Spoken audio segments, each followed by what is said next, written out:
Hermano, la palabra tiene que producir en nosotros fruto. Y de eso quiero hablar hoy. Vamos a mirar algunos pasajes de la Escritura y ir reflexionando de forma breve en las verdades que ellas nos dicen y hacer algunas aplicaciones.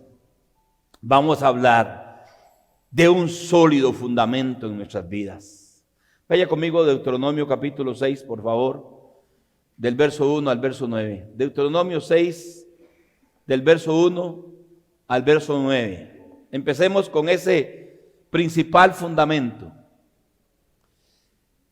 Estos pues son los mandamientos, estatutos y decretos que el Señor nuestro Dios mandó que les enseñase, para que los pongan por obra en la tierra a la cual pasan ustedes para tomarla, para que teman al Señor su Dios. Eso hay que subrayarlo. ¿Para qué son los mandamientos, hermanos? ¿Para qué son los estatutos? ¿Para qué son los decretos que el Señor mandó que se nos enseñase o que los enseñáramos? Para ponerlos por obra y para que temamos al Señor Dios, guardando todos sus estatutos y sus mandamientos que yo te mando.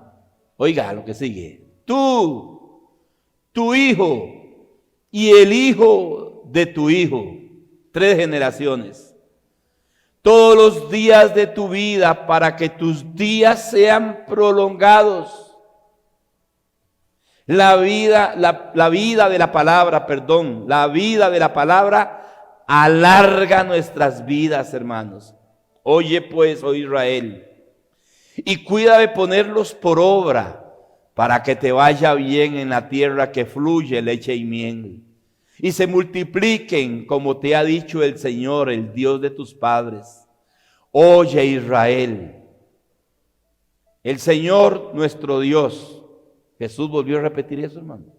El Señor uno es, y amarás al Señor tu Dios de todo tu corazón, de toda tu alma y con todas tus fuerzas. Y estas palabras que yo te mando hoy estarán sobre tu corazón. Tiene que profundizar más allá de la mente la palabra.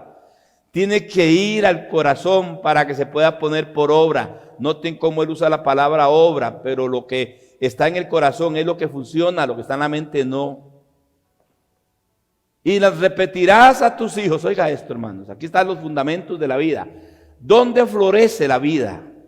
¿Dónde se inicia el proceso de las buenas obras, del temor del Señor, el conocimiento del Señor? ¿Dónde debe ser el corazón forrado, fortalecido, como un diamante que ningún tipo de ideología lo penetre?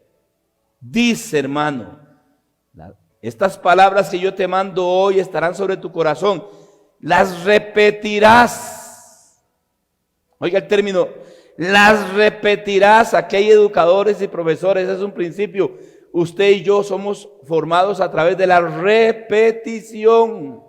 2 por 2, 2 más 2, 1 más 1, 1 por 1. ¿Cuánto aprendí? Es un principio universal. Las repetirás a tus hijos. 1. Hablarás de ellas estando en tu casa. 3. Andando por el camino. 4. Al acostarte. 5. Y cuando te levantes. 6. Y las atarás como una señal en tu mano. 7. Y estarán como frontales entre tus ojos. Y 8. Y las escribirás en los postes de tu casa y en tus puertas. Eso es fanatismo. Eso es fanatismo. Si no nos volvemos radicales, hermanos, y si no nos volvemos fanáticos por el sólido fundamento que Moisés está diciendo a esa nación de esclavos, 430 años absorbieron toda la cultura de Egipto pagana. Fueron contaminadas ellos.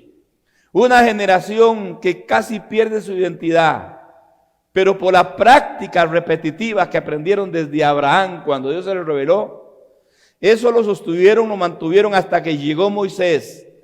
Y mientras van en el desierto, Dios les revela a Moisés y ya lo pone por escrito. Y le dice a Moisés qué debe de hacer con su verdad.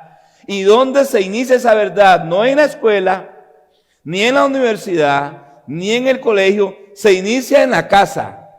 La crisis que hoy vivimos es una crisis de familia. Es una crisis de matrimonio. Es una crisis de hogar. Plata, buscándola a todo mundo. Chunches, nos llenamos de chunches. Entretenimiento, nos llenamos de entretenimiento. Diversión, pasatiempo, pero no hay palabra abundante en nuestros hogares con nuestros hijos. Y ahí está el secreto.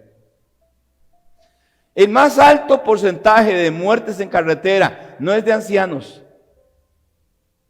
El más alto porcentaje de muertes en carretera son de 30, 40 años para abajo. El más alto porcentaje de sicarios no son de 80 ni 90 años que andan con una ametralladora. Son muchachos de 14, 15 y 20 años. El alto porcentaje de narcotraficantes no son señores de 60 años. Son muchachos de 20, 25 y 30 años. Súmele, ¿cuándo nacieron ellos? Esta es la gran tragedia que tenemos, hermanos. Y aparte de eso, una profunda religiosidad muerta, vacía, hipócrita y corrupta. Y aquí está el secreto. Las repetirás a tus hijos. Hablarás de ellas en el camino, cuando te acuestes, cuando te levantes. Péguelas delante de su mano. Póngalas delante de sus ojos. Escríbalas en sus postes y en sus puertas. Borbandea a sus hijos de palabra, para que se convierta el corazón de él y su mente en un diamante impenetrable de las ideologías. Aquí hay gente en esta congregación, como los que me ven en otras latitudes y en otras congregaciones, están bregando. Sus papás están bregando con el montón de adolescentes que no saben qué son. Unos bregando porque la chiquilla salió lesbiana, el otro bregando porque salió homosexual, el otro se dice que es transexual, el otro se dice que es no binario, el otro que es de sexo fluido. El montón de estupideces, pero estupideces puras, de índole demoníaco, de índole satánico. El príncipe de las tinieblas trabajando en las mentes de gente poderosa y de influencia para inyectar ideologías totalmente torcidas y perversas. Hace años atrás, hermano, era la niña que se iba con el novio y salía embarazada soltera. Ya eso se nos volvió normal. Después éramos nosotros que nos íbamos a fumar un cigarrillo o algún tipo de la cosa seca del mata de chayote. Aprendíamos a fumar con eso. Algún traguillo escondido por ahí de contrabando teñido con un poquito de sirope para que entrara dulce. Eso eran nuestras maldades. Después vino en los 80 la droga, marihuana. Y a través de la marihuana entraron otras como la heroína, la cocaína. Luego tenemos todas las drogas psicodélicas, químicas, hoy. Son zombies. Zombies son. Luego entró el sicariato. Sicarios por 50,000, 200,000, 500,000, quitarle la vida a alguien. Y hemos mirado todo el proceso, hermanos, porque los hogares se vendieron a la falsedad. Porque nos hemos vendido a hacer dinero, a guardar chunches, acumuladores de cosas terrenales y no del temor del Señor. Y el temor, solo una forma hay para obtenerlo: la palabra de Dios, no hay otra forma. Lo único que produce temor en nosotros es el conocimiento de la verdad. Y la más grande desgracia, los que superamos los 50 años aquí, crecimos en una religión mixta: cristianismo con hechicería, cristianismo con brujería, cristianismo con paganismo, porque lo que nos enseñaron a nosotros no fue cristianismo bíblico, fue un cristianismo pagano. Y lo más triste que estoy viendo en estos días es que el evangelicalismo, lo que sería la iglesia evangélica, que era el rescate, que era el reducto, que era la trinchera para la sana doctrina, peor están ahora. Visiones, sueños, deseos. Los hombres se han convertido en motivadores. Solo hablan tonteras, estupideces, de logros humanos, de grandes logros materiales. Eso no es el evangelio, hermano. Eso nos está destruyendo nosotros mismos desde adentro, las bases. Que ver lo que los chiquillos ponen en Facebook, lo que ponen en WhatsApp, el tipo de fiestas que están organizando ellos. Y si habla con la gran mayoría de sus padres en los colegios privados o públicos, todos, algunos hasta con un crucifijo andan. Todos van a misa, ya sea misa católica o misa evangélica. Que ya ahora somos lo mismo. Aquí está la primera cosa. ¿Quieres forrar a tu hijo del montón de ideologías? Que sea valiente, que se plante, que la niña diga, no, yo soy niña, yo soy mujer. Que el muchacho diga, no, yo soy hombre. Y que se pare en el espejo y diga, yo no soy una niña atrapada en un cuerpo de hombre. Todas estas estupideces que tienen, hermano, influencia demoníaca en los entes de gente poderosa en el poder. Así como opera Satanás. Con gente poderosa. 4 gatos en las élites. Son 4 gatos, pero manejan todo lo que es el sistema comunicativo, los medios de información. Saben cómo llegar. Gracias al Señor que Dios ha tenido misericordia en estos días y metió la mano y hace una pausa. Porque otra administración en este país como la que teníamos, vamos directamente a la cloaca. Ya está brotando esas aguas negras, moralmente hablando. ¿Y nosotros qué hacemos como iglesia y como padres de familia? Hermanos míos, como abuelos, tienes que sentar a tus nietos en el regazo. Y si sus hijos o sus hijas no le hablan, usted tiene que hablarle a su nieto, impóngale manos, háblele la palabra, declárele la palabra, siémbrele la palabra, póngale la palabra para que llegue al corazón de él. Lo único, hermanos, es el único antídoto. No hay vacuna más efectiva que la repetición de la palabra de Dios para que temas al Señor tu Dios. Temor del Señor solo lo produce la palabra de Dios, nada más. Nadie más produce temor de Dios, nadie más produce temor de Dios. El temor no está en la Corte Suprema de Justicia, ni el temor está en el Congreso, ni el temor está en las instituciones. Ahí no se produce nada de eso. El único lugar donde se produce el temor de Dios es en la iglesia del Señor, donde se debe proclamar la verdad eterna de Dios. Aquí está el primer pasaje. Forremos a nuestros hijos. Que sepan, hermanos, ellos defenderse en sus escuelas, en sus colegios, solitos. Y que hasta ellos puedan decir, ¿sabe María? ¿Sabe Raquel? Eso es del diablo. Cuando le digan a él, ¿y vos qué sos? Y él puede decir, eso es del diablo. Como le decía la maestra a mi hijo y lo quería humillar cuando estaba en el kinder o en primer grado. Pobrecito, es huérfano, no cree en la Virgen. Eso era más bien un piropo antes, comparado con lo que pasa hoy. Pero no preparamos a nuestros hijos. Y hay cristianos que ya están cediendo a eso. Hay cristianos que han tenido que aceptar a su hija lesbiana, hasta con matrimonio de otra que se ha casado. Porque aflojamos. Lo que Dios dijo, lo aflojamos. Nos hemos vendido. Cuando usted oye al mundo, cuando usted se alinea con el mundo, usted termina pensando como el mundo, hablando con el mundo y actuando como el mundo. La sal deja de servir. ¿Y cómo te va a pagar el mundo? Humillándote, pisoteándote. Para nada es útil, sino para ser pisoteada. ¿No dijo eso Jesús?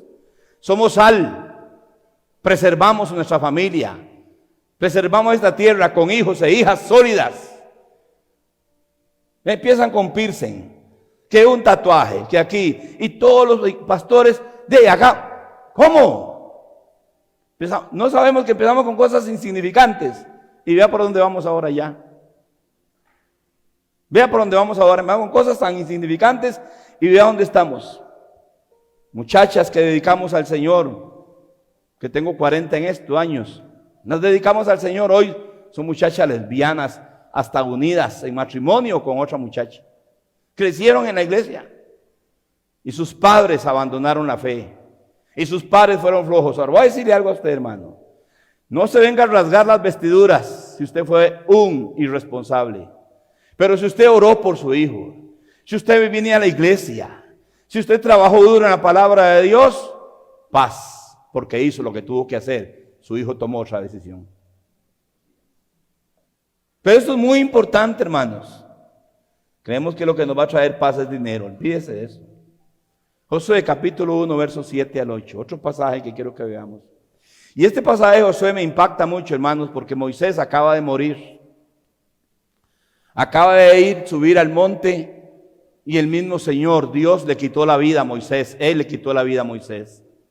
Y Dios mismo lo entierra en uno de los montes, varios que hay en todo el sector del Sinaí. Nadie se daba cuenta por el tipo de hombre que fue Moisés. Entonces Dios le quita la vida, Dios mismo lo entierra y está el otro sucesor, se llama Josué. Y es muy posible sea el ángel del Señor que vino delante de José, posiblemente, no sabemos.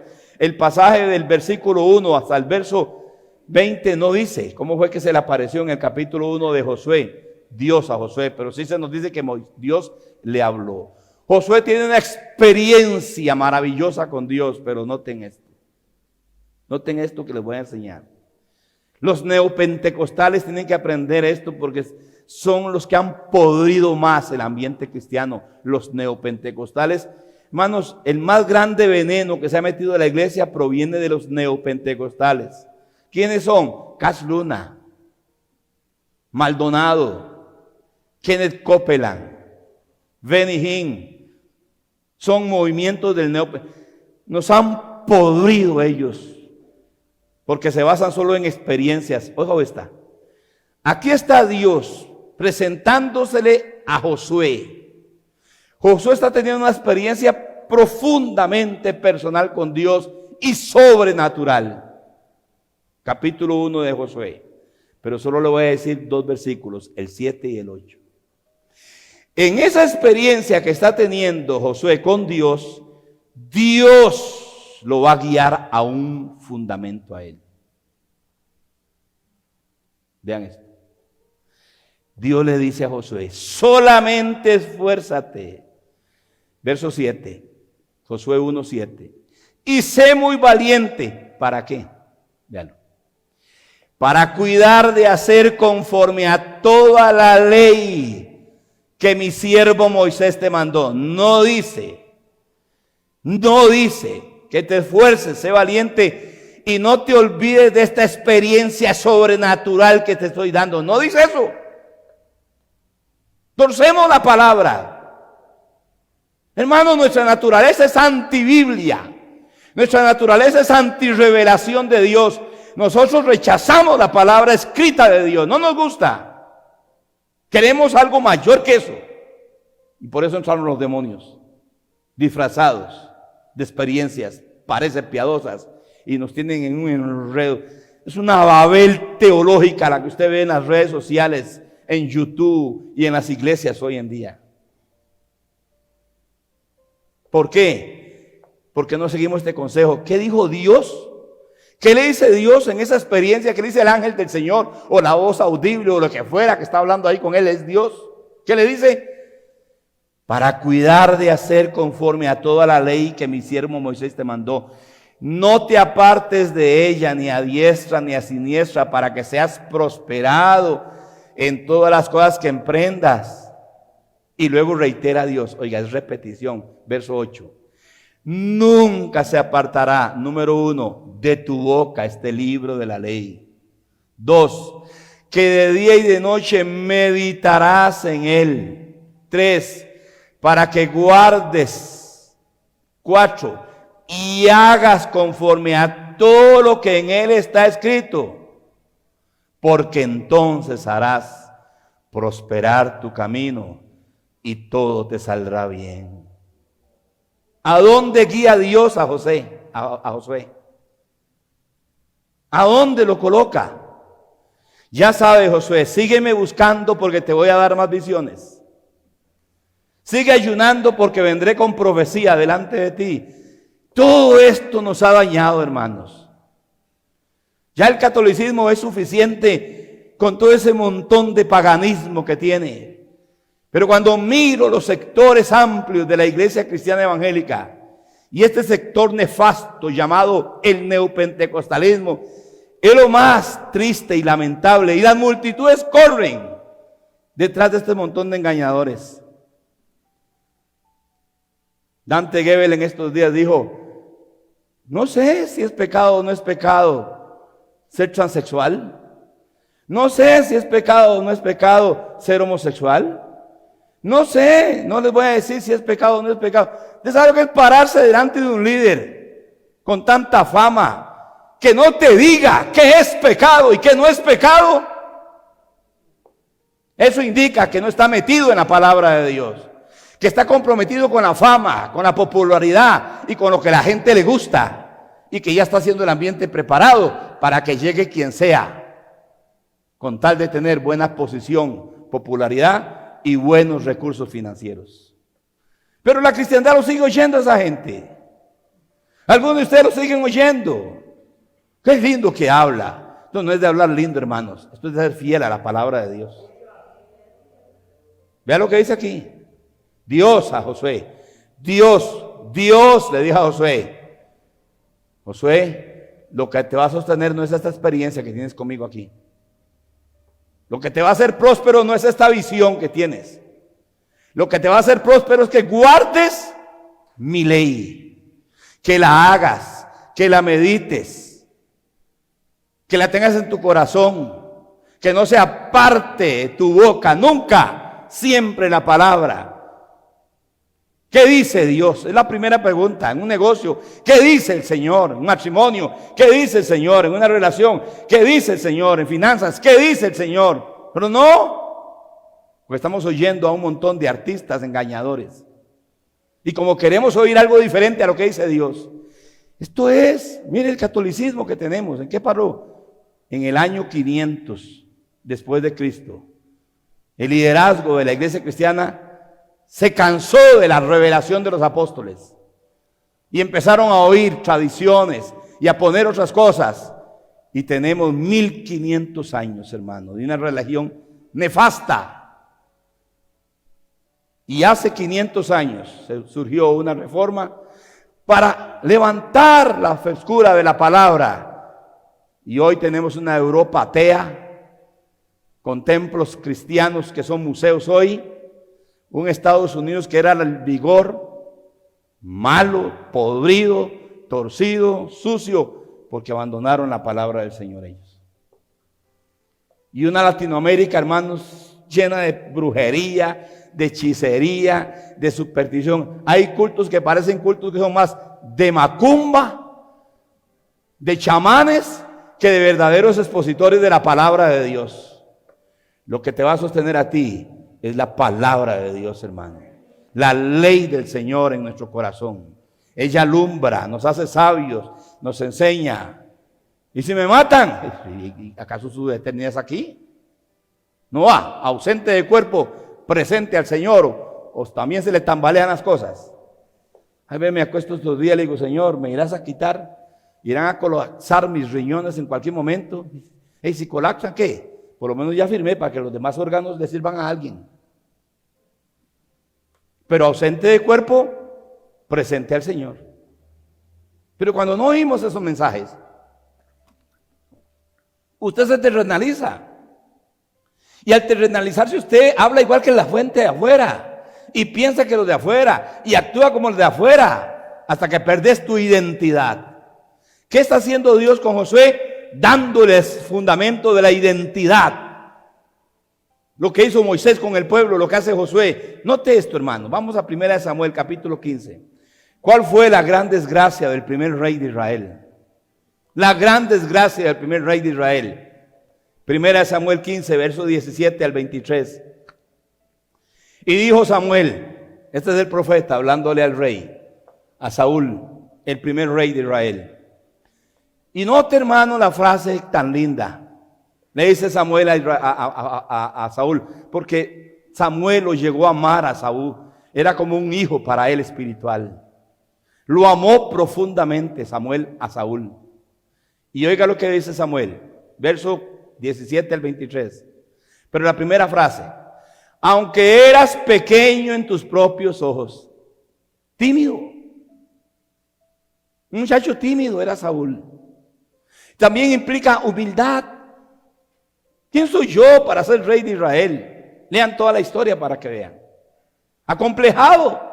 Era muy alto, por supuesto, pero sumamente inseguro en su personalidad.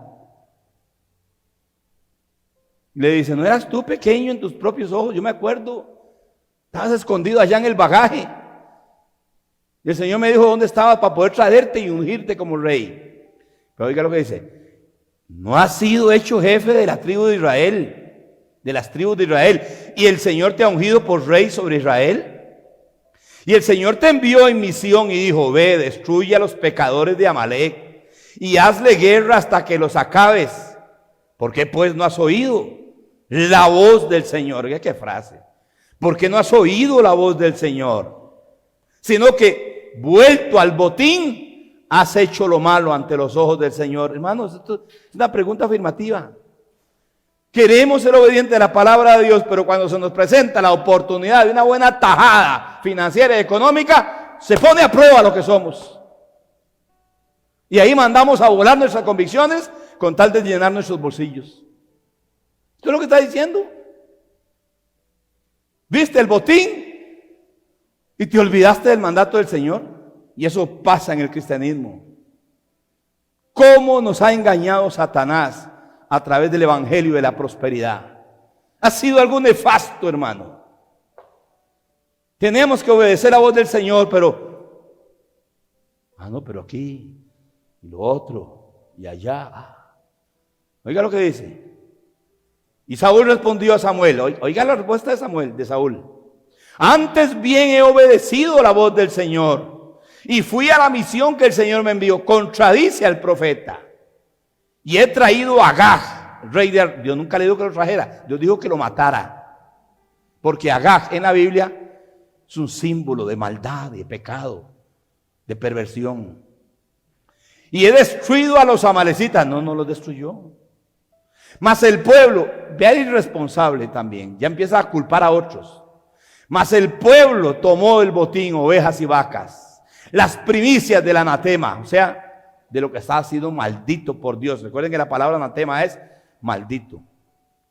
Para ofrecer sacrificios al Señor tu Dios en Gilgal. Y Samuel le dijo: ¿qué? Les viene aquí el pasaje, oiga. Se complace el Señor tanto en holocaustos y en víctimas, como en que se obedezca las palabras del Señor. Primero está la palabra y luego sus criterios, hermano. Primero está la palabra de Dios y luego cualquier otra cosa que yo crea que es bueno hacer.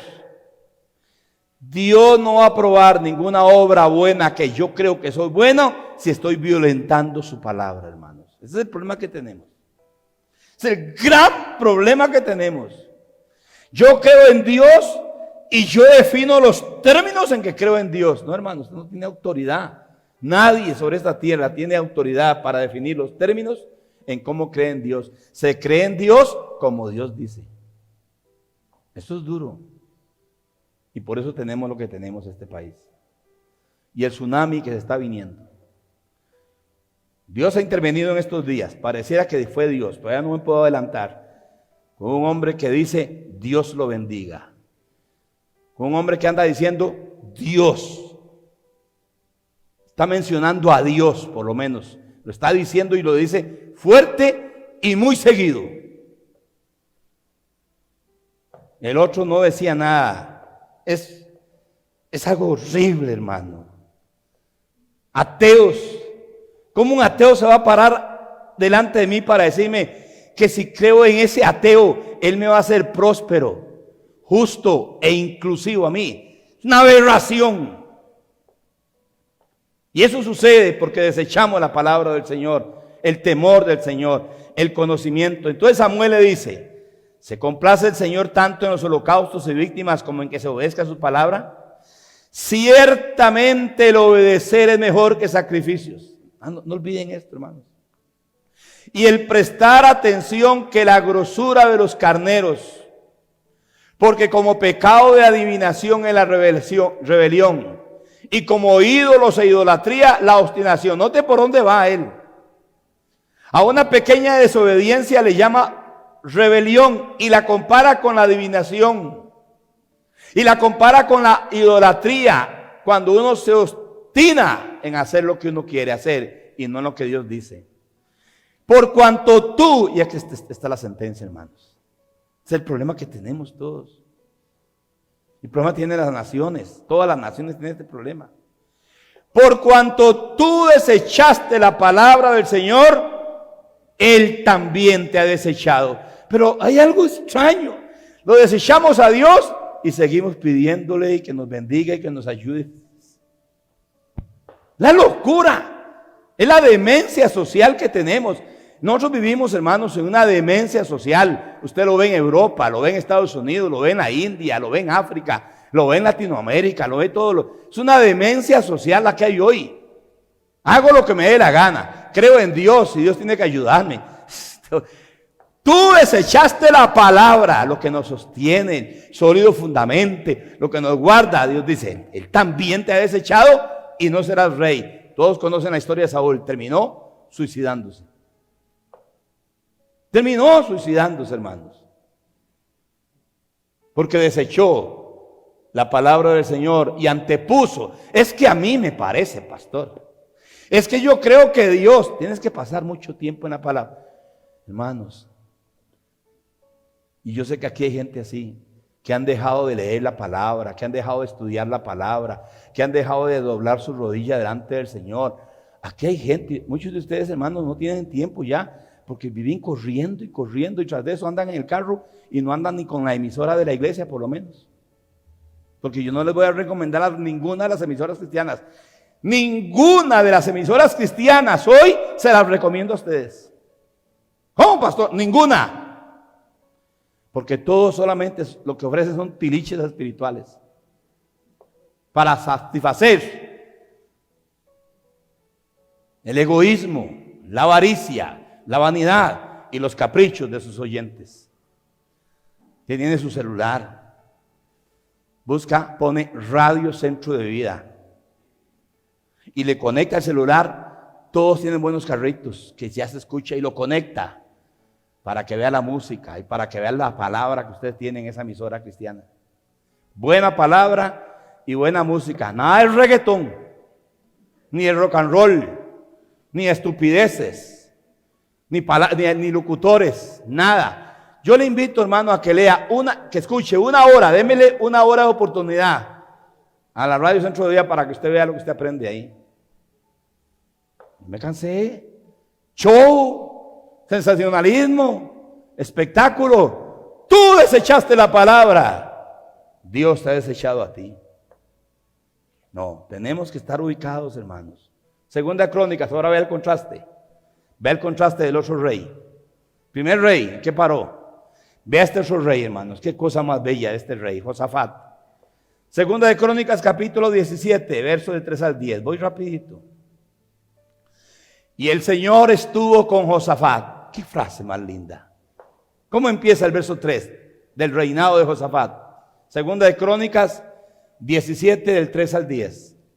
Y el Señor estuvo con Josafat. Por eso mi hijo mayor se llama Josafat. Quisiera también que él esté con el Señor. Siempre. Para que el Señor esté con él. Y Jehová estuvo con Josafat. Oiga, porque anduvo en los primeros caminos de David su padre. Y no buscó a los Baales, sino que buscó al Dios de su padre. Y oiga lo que sigue, hermanos. Y anduvo en sus mandamientos y no según las obras de Israel. El Señor, por tanto, confirmó el reino en su mano y todo Judá dio a Josafat presentes y tuvo riquezas y gloria y abundancia. Oiga lo que sigue, hermanos, este pasaje. Se animó su corazón en los caminos del Señor. Cuando usted en su corazón está animado para el Señor, usted limpia lo que haya que limpiar, quita lo que haya que limpiar. ¿Por qué? Porque de la abundancia del corazón salen. Cuando es algo mental, cascarón. Oye, por aquí decía papá y por aquí salió. Vea lo que dice. Quitó los lugares altos y las imágenes de acera de en medio de Judá. Esta parte que sigue, vea. Al tercer año de su reinado, envió sus príncipes, Benjail, Abdías, Zacarías, Natanael y Micaías, para que enseñaran en las ciudades de Judá. Oiga lo que sigue. Y con ellos a los levitas, Semaías, Netanías, Zebadías, Asael, Semiramot, Jonatán, Adonías, Tobías y Tobadonías. Y diga lo que sigue, hermanos, oiga. Y con ellos a los sacerdotes Elisama y Jorán. ¿Qué llegaron a enseñar? Vea lo que enseñaron. Vea, hermano, que enseñaron. Y enseñaron en Judá, teniendo consigo el libro de la ley del Señor. Qué cosa. Y recorrieron todas las ciudades de Judá enseñando al pueblo. ¿Y qué dice? ¿Qué dice en el versículo 10? Y cayó el pavor del Señor sobre todos los reinos de la tierra que estaban alrededor de Judá y no osaron hacer guerra contra Josafat. Qué cosa más bella, hermano. ¿Ve el contraste?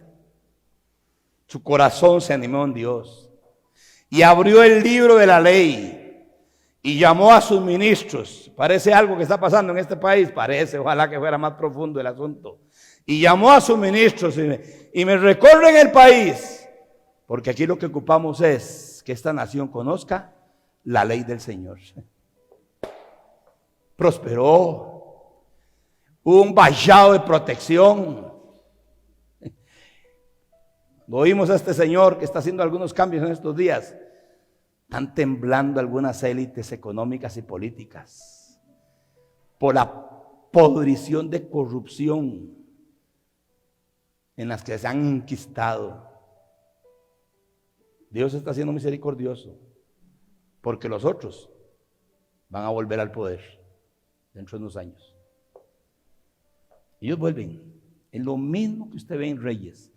Primera de Reyes, segunda de Reyes, primera de Crónicas y segunda de Crónicas nos hablan de esos cambios que se daban entre reyes impíos y reyes piadosos, gobernantes impíos y gobernantes piadosos. Y habían esos cambios para Dios poder ser misericordioso y darles tiempo antes de que llegara su juicio, como llegó en el tiempo de Jeremías, hermanos.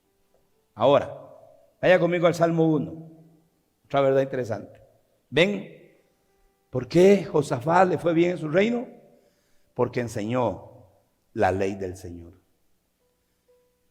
Hermanos, en su casa tiene que oírse la lectura de la palabra de Dios en la radio, con sus nietos. No es tiempo para estar oyendo musiquita del mundo. Es tiempo para tener una buena radio que te edifique, con buena música y con buena palabra. Tu hogar tiene que estar cargado de palabra de Dios, hermanos. Y si puede dormir con música duerma también cristiana. Eso te ministra. Todos tienen, la gran mayoría, buenos paquetes de internet en su teléfono. Y también internet en sus casas. Aprovechela, hermanos. No te dio Dios internet para que te pases a las 11:30, 12 de la noche en Facebook. Dios te dio internet. Y si no puede dormir, pone la radiecito, Radio Centro de Vida. La pone ahí para que vea la administración que usted recibe. Y queremos a Dios con nosotros. ¿Cuántos quieren a Dios del lado suyo? Ame su palabra. Ame su palabra. Hermanos, no confundan creer en Dios con amar a Dios. No lo confundan.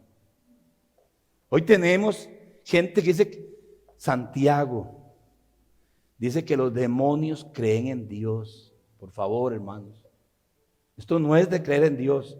Esto es de amar a Dios con toda el alma, el corazón y la fuerza. Es amarlo a Él, no creer solamente en Él. La fe en Dios tiene que estar fundamentada en el amor a Dios. La fe sin amor es un talismán mágico que se nos han dicho. Declare, confiese, diga estas 4 verdades porque el cielo se pone a favor suyo. Eso es blasfemia, eso es herejía. La fe de los evangelios se fundamentaba en compasión. Vea los milagros de Jesús. Vea las maravillas de Jesús. Crees, y Él tocaba, fluía en amor, en misericordia, en compasión. La fe se fundamenta en amor. La fe sin amor es fe demoníaca. ¿Por qué? Porque los demonios también creen. Vea el Salmo.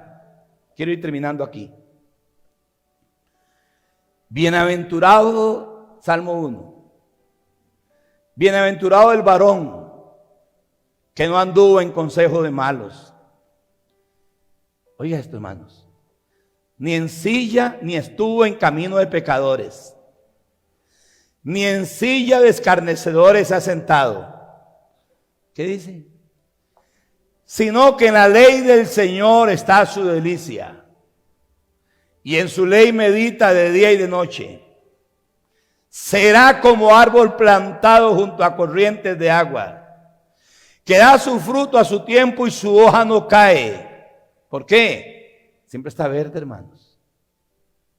Y todo lo que hace prosperará. Pero ve lo que dice. No así los malos, que son como el tamo que arrebata el viento. Por tanto, no se levantarán los malos en el juicio, ni los pecadores en la congregación de los justos. Porque el Señor conoce el camino de los justos, pero la senda de los malos perecerá. Ahora, note atención a esto. Este es el Salmo 1, hermanos. ¿Cuántos salmos tenemos? 150 salmos. ¿Qué son los salmos? Son los signarios de Israel. Los salmos es la expresión para entrar en la presencia de Dios, adorarlo.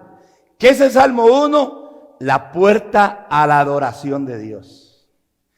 El Salmo 1 indica quién sí y quién no puede entrar en la presencia de Dios para adorar.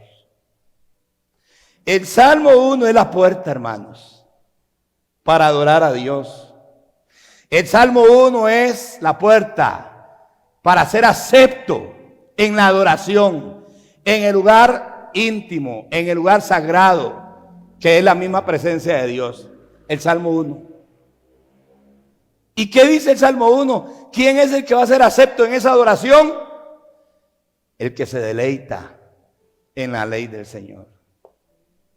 Vean, hermanos, cuando yo meditaba en esto, digo, Señor, qué terrible religión me enseñaron. Íbamos a misa, hasta comulgábamos. Su servidor hasta tenía la lectura del Santo Evangelio. Y en la misma puerta del templo, 45 minutos después, porque eso es lo que duraba la Santa Misa, estaba con el paquete yo de cigarros, sacando mi cigarro para fumar, después de que según se me había dado el cuerpo de Cristo primero. Y no solo sacaba el paquete de cigarro para fumar, sino que estaba el otro aquí, el otro allá, y me decía, no me decía Mario, me decía hijo de María la Bonita. ¿A dónde vamos a ir a beber guaro?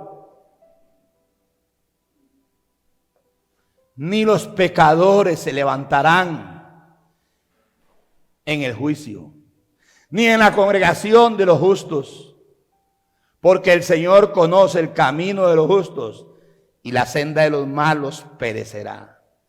Hemos hecho un revoltijo, hermano. Cualquiera puede venir y estar en la presencia del Señor. No, Señor. El Salmo 1 dice, ¿quién puede venir a adorar a Dios y ser aceptado por Dios? ¿Y quién puede estar? Pero va a ser destruido por Dios, porque está cogiendo lo más sagrado, y lo más sagrado es santo, santo, santo es el Señor, Dios Todopoderoso. Y los quiciales del templo se estremecían. E Isaías dijo: ¡ay de mí, que soy pecador y vivo en pueblo de labios inmundos! Y cuando él se humilla y reconoce su maldad, un ángel sale y toca los labios y lo purifica, como toca la sangre de Cristo en nuestros labios, para poder adorarlo en espíritu y en verdad. No juguemos con Dios, hermanos. No juguemos con Dios. Hermanos, no juguemos con Dios. Tenemos que pasar más tiempo en la palabra. Más tiempo. Obligue su carne. Oblíguese a estar en la palabra del Señor. ¿Por qué, pastor? Sino que en la ley del Señor está su delicia.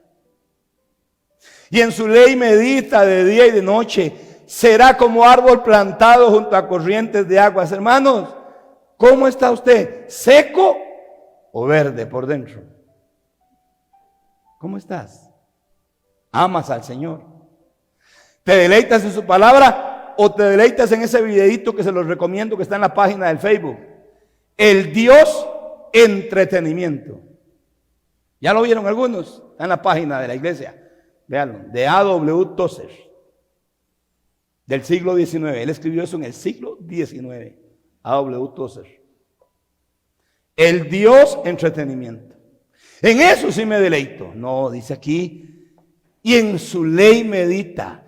Será como árbol plantado junto a corrientes de agua, que da su fruto en su tiempo, su hoja no cae, y todo lo que hace prosperará. No confunda esta palabra con cosas. David no está hablando de cosas aquí. Está hablando del todo de la vida. Que tenías amor para el Señor cuando tenías 1 año. Y lo sigues amando cuando tienes 10 años. Y lo sigues enamorado de Él cuando tienes 25 años. Yo debo de amar a mi Señor. Ahora ese canto. El segundo de la alabanza. El primero, perdón, de la alabanza. Me costó cantarlo. Me costó cantarlo. El canto expresa nuestro amor a Él. Expresa quién es Él. Qué cosa más bella. Hermanos, Él nos puso lagrimeros. ¿Sabe para qué son los lagrimeros? Una evidencia de sensibilidad. Cuando hay dolor o cuando hay quebrantamiento, los lagrimeros se mojan y caes quebrantado delante del Señor. Tan secos sus lagrimeros, su hoja no cae. Si su hoja no cae, sus lágrimas salen de vez en cuando. De ver y contemplar lo maravilloso que es Él, lo precioso que es Él. Todo lo que hace prosperará, pero luego advierte: los malos no. Los malos serán como tamo que arrebata el viento. Usted no es un malo, usted es un redimido del Señor. Usted es una hija de Dios, usted es un hijo de Dios. Usted ha sido lavado en la sangre de Cristo. Usted tiene el Espíritu Santo. Él le ha dado un corazón de carne y le quitó su corazón de piedra. Usted ahora es un amado del Señor. ¿Y cómo mantengo eso? En el sólido fundamento de la ley del Señor.